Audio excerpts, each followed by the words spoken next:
Greetings aspirants. Welcome to the Daily Current Affairs by CivicCentre IAS, where we try to discuss various articles from the Hindu and the Indian Express and also the PIB in the UPSC CSE prelims perspective. So displayed are the articles which we are going to discuss today. The first article of the day says that India should aim to reduce the number of pending trials in money laundering cases by making major changes to increase the capacity of the court system and potentially the capability of enforcement directorate as per the Financial Action Task Force Mutual Assessment Report of India. So in this context, let's talk about Financial Action Task Force, in short, the FATF. See, the Financial Action Task Force is an intergovernmental decision-making body which was established in the year 1989. It was established during the G7 summit in Paris to develop policies against money laundering. Henceforth, it is a policy-making body which works to generate the political will to bring about the nation legislative and regulatory reforms in the money laundering. Note that recently it has also started dealing with the virtual currencies. Notably, its secretariat is located in the Paris. Now if we look at its objectives, it sets standards and promotes effective implementation of legal, regulatory and operational measures for combating money laundering. And also it works to identify national level vulnerabilities with the aim of protecting the international financial systems from misuse. Further, if we see at its functions, remember that the Financial Action Task Force is the global money laundering and terrorist financing watchdog. Further, it sets international standards that aim to prevent these illegal activities and the harm they cause to the society. Also, the FATF researches how money is laundered and terrorism is funded by promoting the global standards to mitigate the risk and access whether countries are taking the effective action.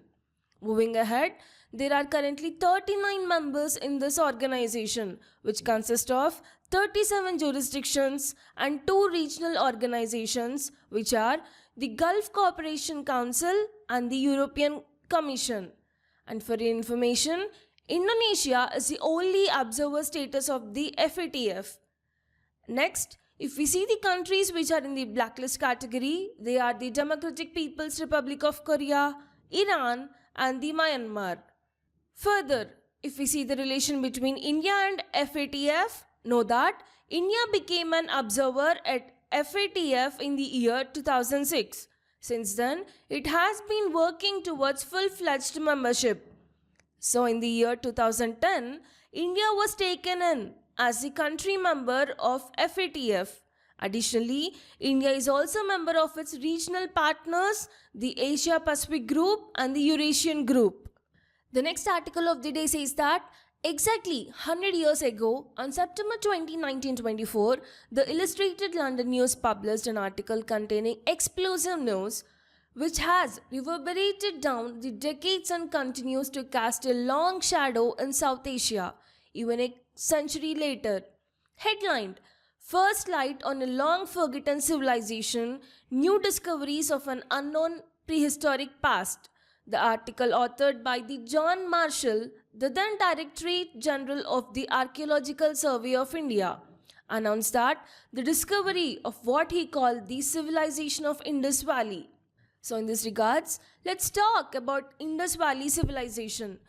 Interestingly, the Indus Valley civilization or Harappan civilization, which was part of proto-history, was the first urban civilization in the South Asia. Now if we look at its excavations, firstly, in the year 1920s, the Archaeological Department of India carried out excavations in the Indus Valley, wherein the ruins of the 2 old cities, that is the Mohenjo-daro and the Harappa, were unearthed. Later in the year 1924, the John Marshall, the Directorate General of the ASI, announced the discovery of new civilization in the Indus Valley to the world. Then the next Harappan ruins were discovered by the Marshal Rai Bahadur Dayaram Sahini and the Madhav Sarup Vats. Finally, Mohenjo-daro ruins were excavated for the first time by the R.D. Banerjee, E.J.H. Mackay and the Marshall. Since then, many Harappan sites came into the limelight. Further, if we see its most important characteristic features, interestingly, it has a fully developed Indus script. Also, there are finely carved stamp seals with writing or an animal or some other iconographic motifs. Additionally, it has standardized measures including the cubic weights made up of chart carefully cut and polished. Further, it has employing a combination of binary and decimal system. Significantly, the large-scale use of burnt brick standardized in size with the ratio 1:2:4, the most effective for bonding. Finally, the excavative lapidary art featuring highly developed micro drilling of very long beads made up of hard kaolin decorated with chemically stained motifs were observed. Moving to the next article, it says, without making any commitment on the demand of farmers group for a legalized minimum support price, the Union Agriculture Minister Shivraj Singh Chauhan said here that the Narendra Modi government had procured much higher quantities of food grains and pulses than any government in the past. In this regard, let's see about minimum support price, in short the MSP. See, MSP is the guaranteed amount paid to the farmers when the government buys their produce. Know that the MSP is based on the recommendations of the Commission for Agriculture Cost and Prices, in short the CAP. It considers various factors such as cost of production, demand and supply, market price trends, intercrop price parities, etc. Remember that this CACP is an attached office of Ministry of Agriculture and Farmers Welfare. Also note that the Cabinet Committee on Economic Affairs, that is the CCEA, which is chaired by the Prime Minister of India, takes the final decision and approves the levels of the MSPs. Significantly, the MSP is aimed at ensuring remunerative prices to growers for their produce and encouraging crop diversification. Well, do all the crops comes under MSP? Well, no. So the Center currently fixes MSPs for 23 farm commodities, out of which 7 cereals consisting of paddy, wheat, maize, bajra, jowar, ragi and barley, and 5 pulses like chana, tur dal, urad dal, moong dal and masoor dal. Additionally, 7 oil seeds like the rapeseed mustard, groundnut, soya bean, sunflower, sesamum, safflower and niger seed.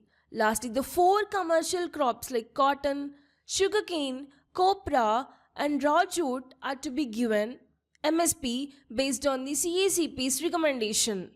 Further, let's also talk about the Pradhan Mantri Annadata Surakshan Abhiyan, that is in short the PM AASHA. Significantly, the PM AASHA is aimed towards ensuring remunerative prices to farmers for their produce. The government has taken an unprecedented step. Hence, the scheme is expected to complement the increase in MSP, which will be translated to farmers' income by way of robust procurement mechanism in coordinating with the states. Notably, the PM AASHA is an umbrella scheme comprising, firstly, the price support scheme, secondly, the price stabilization fund, next is the price deficit payment scheme, finally, the market intervention scheme. From the above, let's talk specifically about the price support scheme and price stabilization fund. Firstly, if we talk about the price support scheme, see, in this part, physical procurement of pulses, oilseeds and copra will be done by the central nodal agencies. Beside the NAFED, the Food Corporation of India, that is the FCI, will also take up the procurement of crops under the PSS scheme, that is the price support scheme. Henceforth, the procurement of notified pulses, oilseeds and copra at MSP under the price support scheme will be on the 25% of national production of these notified crops from the year 2024 to 2025 season, which would enable states to procure more of these crops at MSP from farmers for ensuring the remunerative prices and preventing the distress of the sale. However, the ceiling will not be applicable in case of tur dal, urad dal and masoor dal for the year 2024 to 2025, as there will be 100% procurement of these during the season. Next, if we see the Price Stabilization Fund, know that the scheme will help in protecting consumers from extreme volatility in prices of agri-horticultural commodities by maintaining strategic buffer stocks of pulses and onions for calibrated release. It is due to discourage hoarding, unsurplus speculation, and for improving supplies to consumers at the affordable prices. Apart from buffer maintenance, the interventions under PSF scheme, that is the Price Stabilization Fund scheme, have been undertaken in other crops such as tomato and in subsidized retail sale of Bharat Dals, Bharat Atta and the Bharat Rice. The next article says, have Kerala reduced mortality from amoebic meningoencephalitis? So in this context, let's talk about amoebic meningoencephalitis. Know that the primary amoebic meningoencephalitis, in short the PAM, is a disease caused usually by infection with Naegleria florei, which is a microscopic amoeba, commonly called a brain-eating amoeba. Further, it is a single-celled organism found in warm, freshwater environments such as the lakes, hot springs, and poorly maintained swimming pools. But how does it infect the people? So, Naegleria florei enters the body through the nose, usually when people are swimming. Then, it travels up to the brain, where it destroys the brain tissue and causes swelling. Therefore, it can cause a severe brain infection known as the primary amoebic meningoencephalitis, in short the PAM. Remember here, the PAM is the non-communicable disease. Moving ahead, let's know what are its symptoms and prognosis. See, symptoms usually appear within a week of infection and include severe headache, fever, nausea, vomiting, stiff neck, confusion, seizures, and hallucinations. As the infection progresses rapidly, it can lead to coma and death, and the chances of survival are unfortunately low. Then, how it is treated? Know that the treatment includes a combination of drugs including the amphotericin B, azithromycin, fluconazole, rivampin, melitofosine, and dextromethasone. Significantly, the drug melitofosine has shown efficiency in killing the Naegleria florei in laboratory settings and has been used successfully in the treatment of some survivors. But disappointingly, even with the treatment, the chances of surviving Naegleria florei infection remain low, with a recorded death rate of 97%. Moving forward, the next article says, focus on protecting contiguous forested habitats across Madhya Pradesh and Rajasthan will be key to achieve a meta population of 60 to 70 cheetahs in the future, according to the government's 23-24 annual progress report of Project Cheetah. In this regard, let's know about the Project Cheetah. Know that the cheetah reintroduction project in India formally commenced on September 17, 2022 to restore the population of cheetahs which were declared extinct in the country in 1952. Interestingly, the Project Cheetah is the world's first intercontinental large wild carnivore translocation project. Here, the project involves the translocation of cheetahs from South Africa and Namibia to Kuno National Park in the state of Madhya Pradesh. Further, the project is implemented by the National Tiger Conservation Authority in collaboration with the Madhya Pradesh Forest Department, Wildlife Institute of India, and the cheetah experts from Namibia and South Africa. Now, if we look at the objectives of Project Cheetah, primarily, the long-term goal of project is to establish a meta population of wildcats. Secondly, to restore the ecological role of cheetahs in India's ecosystem. Next is to promote the conservation efforts for cheetahs globally. Lastly, it aims to contribute to national biodiversity and habitat conservation. So according to the report given, it says that conserving the border Kuno-Gandhi Sagar landscape, which spread across the protected areas and forest divisions in Madhya Pradesh and Rajasthan, it would help in serving the goal. So with respect to this, let's know the locations of national parks mentioned.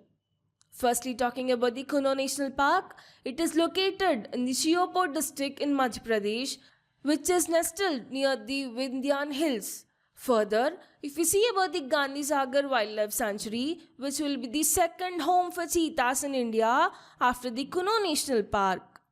See, the sanctuary is spread across an area of 368.62 square kilometers in the districts of Mandsaur and Neemuch in the western Madhya Pradesh, right on the border with the state of the Rajasthan.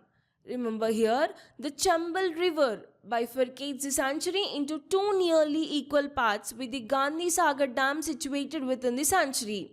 Interestingly, this sanctuary looks like the Masai Mara, a national reserve in Kenya known for its savanna wilderness and the wildlife.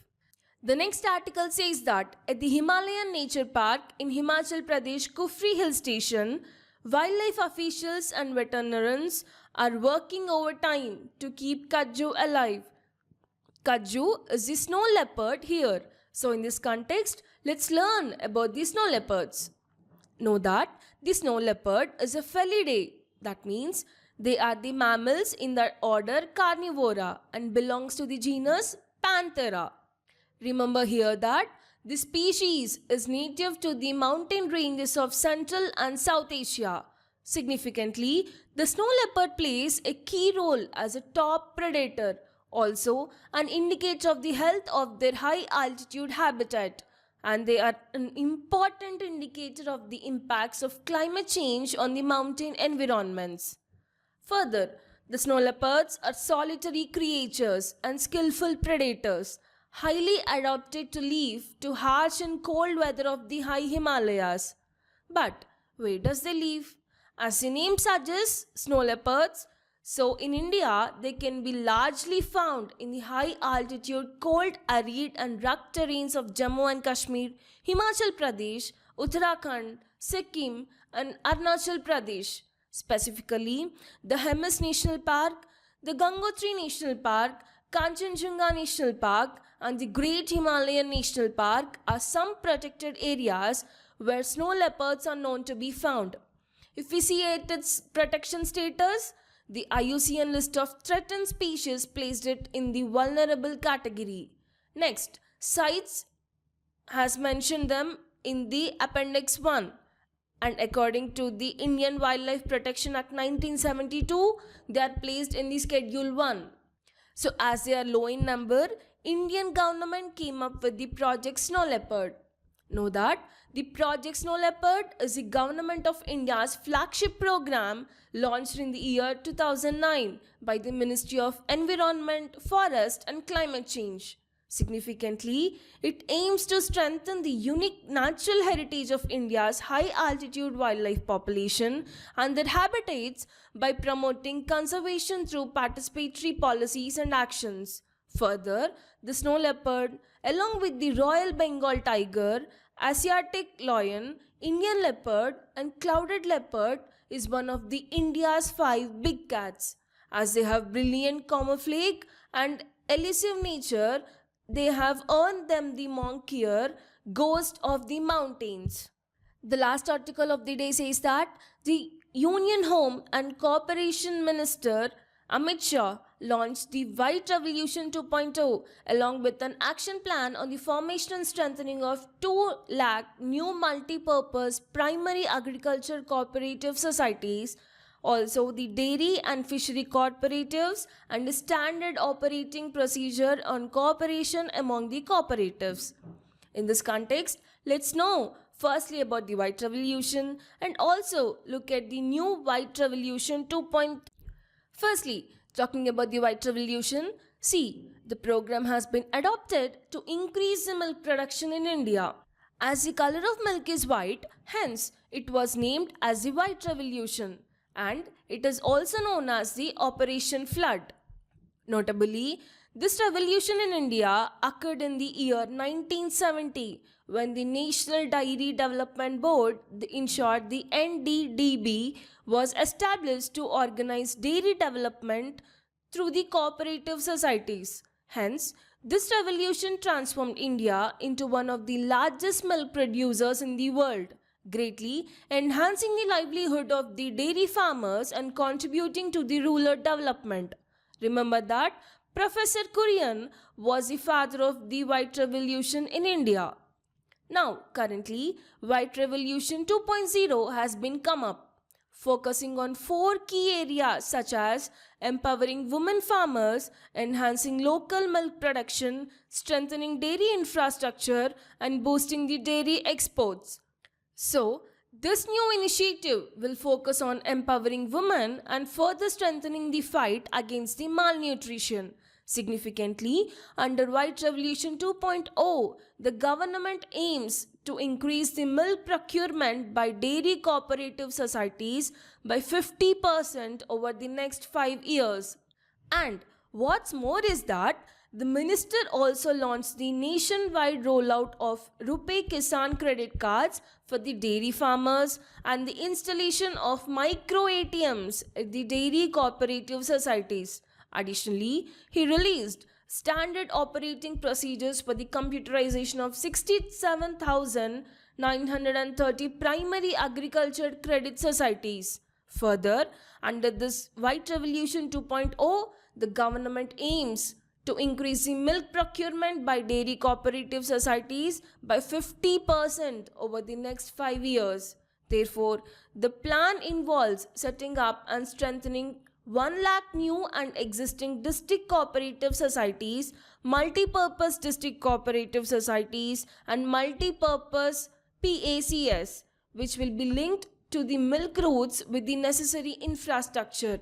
For this, initially, the National Dairy Development Board will fund the initiative from its own resources, providing Rs 40,000 per PACS, that is the multi-purpose PACS, to 1000 MPACS. Further, the minister also announced the nationwide expansion of the cooperation among the cooperatives. Under this scheme, it will provide interest-free cash credit to dairy farmers through the Rupee Kisan credit cards and distribute the micro ATMs to dairy cooperative societies, bringing back services to farmers' doorstep. Well, with this, we have covered the 7 articles for the day and we will be back tomorrow. Thank you.